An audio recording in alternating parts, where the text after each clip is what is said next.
જય માતાજી ગાઈસ, અમે તઈને બંગા પહોંચી જતા કોલેજ વાળા રોડ ઉપર, પણ અહીં આવી જોયું ત્યાં રિક્ષાઓ નહીં મળતી, કંઈ મળતું નહીં, કારણ કે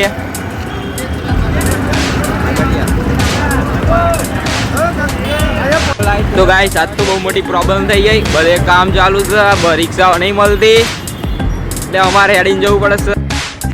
જો ગાઈસ દગેશભાઈ 1 hour later. પેટ ભરીને નહીં પણ પેટને સુકૂન થાય એવો નાસ્તો. ગાઈસ અમે હવે પાછા નીકળી ગયા છીએ જવા માટે. તો ગાઈસ અમે ખેડાના બસ સ્ટેન્ડમાં બેસી ગયા હતા.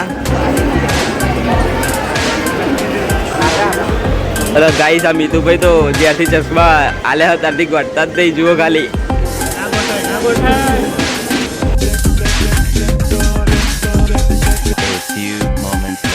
તો ગાઈસ ક્રિશભાઈ આવી જતા અને વિદેશભાઈ જોડે ડાયરેક્ટ ચશ્મા લઈ લીધા, જોઈ શકો છો તમે. તો ગાઈસ મળીએ નવા બ્લોગમાં. જય હિન્દ, જય ભારત.